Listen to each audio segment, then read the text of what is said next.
नमस्कार। तो जो आज की वीडियो है इसमें हम जो है क्रिया शरीर का क्रियाकाल पढ़ेंगे। ठीक है। तो क्रियाकाल जो है इसके बारे में पूरी जानकारी मैं देने की कोशिश करूँगा, समझाने की कोशिश करूँगा आसान से आसान तरीके में, और उम्मीद करूँगा आपको भी समझ में आ जाएगा। जो क्रियाकाल है ये मुख्य रूप से दो शब्दों से मिलकर बना है। पहला है क्रिया और दूसरा है काल।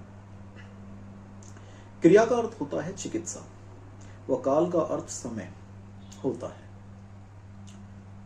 यदि हम इनके शब्दों के अर्थ के आधार पर बात करें तो इसका जो अर्थ होता है वो होता है चिकित्सा करने का समय, क्रियाकाल कहलाता है। क्रियाकाल में हम रोग वृद्धि की व रोग उत्पत्ति की भिन्न अवस्थाओं के बारे में जानते हैं, देखते हैं। क्रियाकाल में हम रोग वृद्धि व रोग उत्पत्ति की भिन्न अवस्थाओं को देखते हैं, समझते हैं, जानते हैं। यह हमें रोग वृद्धि व रोग उत्पत्ति की भिन्न अवस्थाओं के बारे में बताता है। यदि दोष हमारे शरीर में सम होते हैं तो हमारा शरीर स्वस्थ रहता है, व यदि दोषों में विषमता आ जाए, वात पित्त कफ में विषमता आ जाए, तो हमारा शरीर रोग से ग्रस्त होकर अस्वस्थ हो जाता है। दोषों की विषमता मुख्य रूप से दो प्रकार की है। पहली है वृद्धि व दूसरी है क्षय। दोषों की वृद्धि से मुख्य रूप से रोग माने जाते हैं व काफी सारे रोग दोषों के क्षय के कारण भी होते हैं। विषम दोषों को, जो दोष अपनी सम अवस्था को त्याग कर वृद्धि या क्षय को प्राप्त हो चुके हैं, ऐसे दोषों को सम अवस्था पर लाना ही चिकित्सा कहलाता है। दोष वृद्धि के मुख्य रूप से दो कारण हैं। पहला है बहिर्कारण व दूसरा है अभ्यंतर।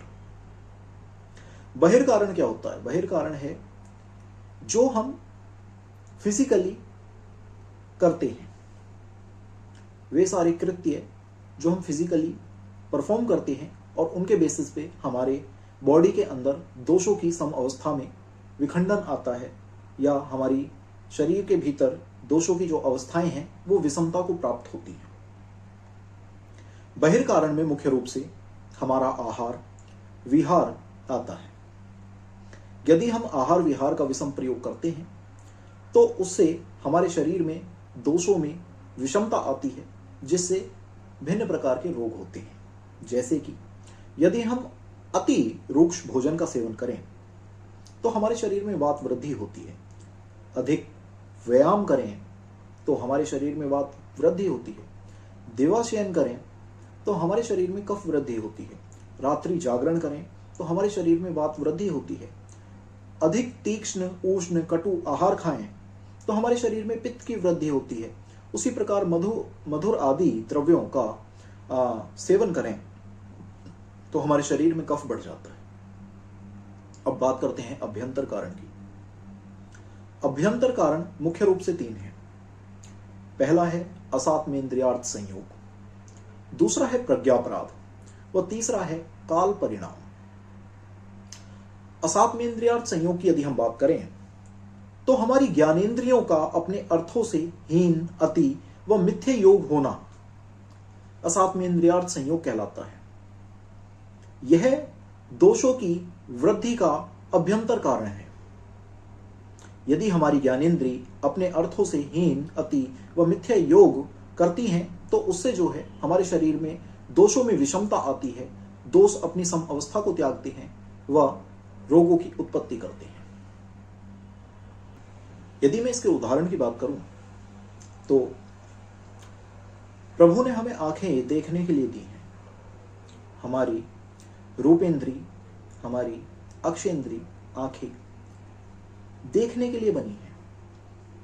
वहीं यदि हम अत्यधिक मोबाइल चलाते हैं, अत्यधिक कंप्यूटर चलाते हैं, तो हमारी आंखें अपने अर्थ से अति संयोग में आ रही हैं, जिस कारण दोषों में विषमता आती है व आंखों से जुड़ी हुई समस्या उत्पन्न होती है।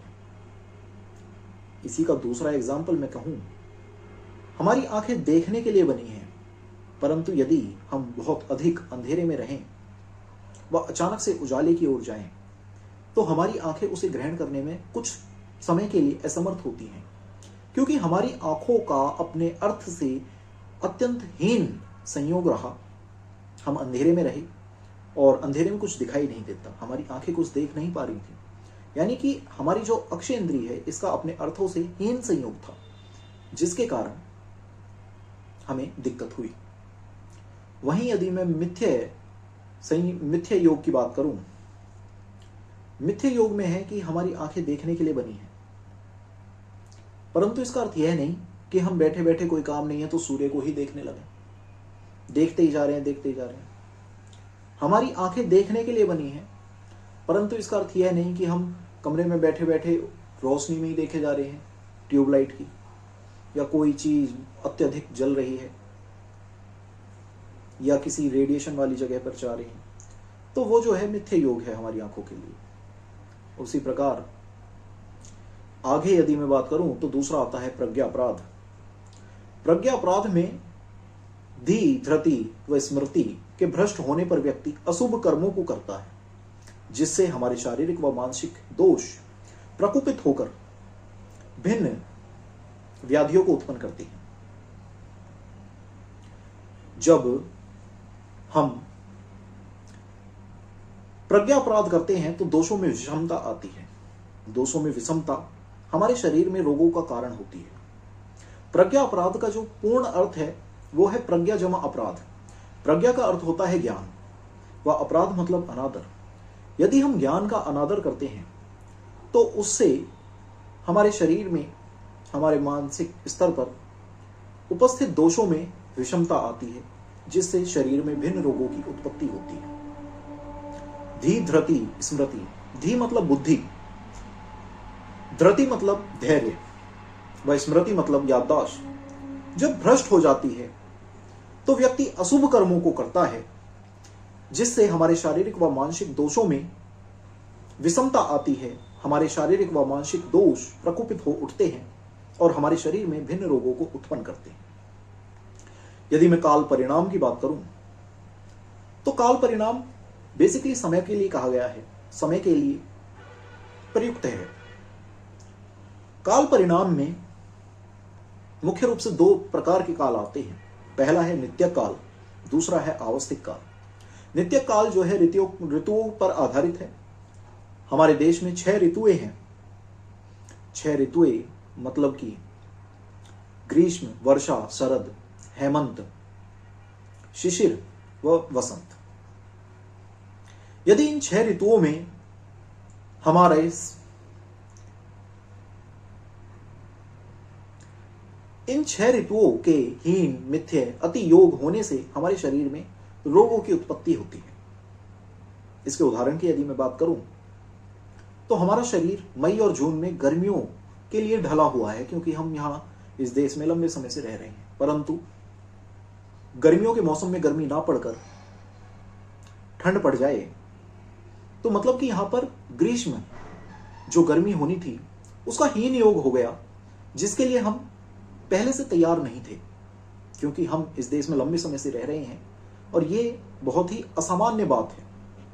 असामान्य होने से हमारे शरीर के भीतर दोष प्रकोपित होकर भिन्न रोगों को उत्पन्न करेंगे। यानी कि यदि हम ग्रीष्म की बात करें तो ग्रीष्म के हीन योग से भी दोष प्रकोपित हो उठेंगे। हमारा शरीर गर्मियों के लिए बना है। मई और जून में हमें गर्मियों की आदत है, परंतु गर्मी के स्थान पर टेम्परेचर 55 डिग्री 60 डिग्री चला जाए तो बड़े स्तर पर लोगों के शरीर साथ छोड़ेंगे। लोगों को डिहाइड्रेशन, उल्टी, चक्कर आना इत्यादि रोग उत्पन्न होंगे, क्योंकि यह हमारा ग्रीष्म ऋतु के साथ अति योग था। हम ग्रीष्म ऋतु के लिए तैयार तो हैं, परंतु अत्यधिक ग्रीष्म होने से हमारे शरीर में रोग उत्पत्ति हुई व जिससे हमारे शरीर को क्षति पहुंची। वहीं मैं मिथ्य योग की बात करूं, गर्मी के मौसम में बरसात पड़ जाना अनेक लोगों को व्याधि उत्पन्न करता है, अनेक लोगों को रोग उत्पन्न करता है, क्योंकि उससे हमारे शरीर के भीतर दोष प्रकोपित हो उठते हैं। सभी मौसम अपने आप में एक विशेष दोष का संचय व प्रकोप अपने में निहित रखते हैं, परंतु मिथ्य योग होने से वो पर्टिकुलर दोष समय से पूर्व प्रकोपित होकर, संचित होकर हमारे शरीर को पीड़ा पहुंचाता है, हमारे शरीर में राग की उत्पत्ति करता है, दुख को लाता है। अब मैं बात करता हूं आवस्थिक काल की। तो आवस्थिक काल, जीवन की भिन्न अवस्थाओं को आवस्थिक कहा जाता है। जीवन की भिन्न अवस्थाओं को आवस्थिक कहा जाता है। भिन्न अवस्थाएं जैसे कि बाल, यौवन व वृद्ध अवस्था। जब बाल अवस्था होती है तो बच्चे के शरीर में कफ दोष की प्रधानता होती है। कफ से जुड़े हुए विकार मुख्य रूप से बच्चों में देखे जाते हैं, क्योंकि उनकी अवस्था ही ऐसी है जिसमें कफ का प्रकोप है। यौवन अवस्था में चेहरे पर दाने आना, फुंसी आना इत्यादि रोग जो है उत्पन्न होते हैं, क्योंकि इस दौरान हमारे शरीर में पित्त की प्रधानता होती है, पित्त प्रकोपित होता है। वहीं यदि मैं वृद्ध अवस्था की बात करूं तो वृद्ध अवस्था में हमारे शरीर में वात की वृद्धि होती है, जिसके कारण बड़े बुढ़ों को कमर दर्द, घुटनों का दर्द इत्यादि रोग होते हैं। थोड़ा आसान एग्जाम्पल मैं आपको समझाना चाहता हूँ। तो जैसे कि खाना खाने के बाद जो है 3 अवस्थाएं आती हैं सबसे पहले, जिसमें जो है आपका प्रथम अवस्था होती है मधुर अवस्था पाक, जिसमें जो है कफ की वृद्धि होती है। वहीं द्वितीय अवस्था जो होती है वो है अम्ल अवस्था पाक, जिसमें जो है पित्त की उत्पत्ति होती है। वह अंतिम अवस्था जो कि कठोर अवस्था पाक है, इसमें जो है वात की वृद्धि होती है। वह उसी प्रकार दिन, दोपहर व रात्रि, दिन में वात का, दोपहर में पित्त का व रात्रि में कफ का बढ़ जाना, इन अवस्थाओं में जो विकार उत्पन्न होते हैं वे आवस्थिक विकार के अंतर्गत कहे जाते हैं। आचार्य चरक व अष्टांग हृदय में दोषों की 3 अवस्थाओं के बारे में वर्णन प्राप्त होता है।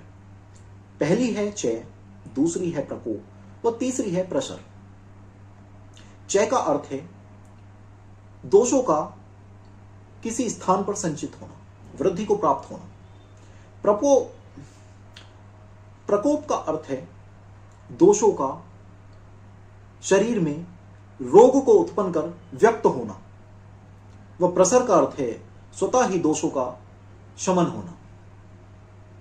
यदि यहां ध्यान दें तो एक में दोष संचित होकर वृद्धि को प्राप्त हो रहे हैं, दूसरे में दोष प्रकोपित होकर खुद को व्यक्त कर रहे हैं, रोग को उत्पन्न कर रहे हैं, तो तीसरे में स्वतः शांत हो रहे हैं। तो मतलब कि दोष वृद्धि की मात्र 2 ही अवस्थाएं हैं। पहली है चय व दूसरी है प्रकोप। प्रसर में दोष स्वतः ही शांत हो रहे हैं। अब आचार्य सुश्रुत के अनुसार जो दोषों की 6 अवस्थाएं बताई गई हैं वो कुछ इस प्रकार से हैं। पहली है संचय, दूसरी है प्रकोप, तीसरी है प्रसर, चौथी है स्थान संश्रय, 5वीं है व्यक्त व 6ठी है भेद अवस्था। इन अवस्थाओं के बारे में मैं आपको अगली वीडियो में बताऊंगा। वह इन अवस्थाओं के बारे में जानने के लिए बने रहिए। अगली वीडियो जल्दी आई।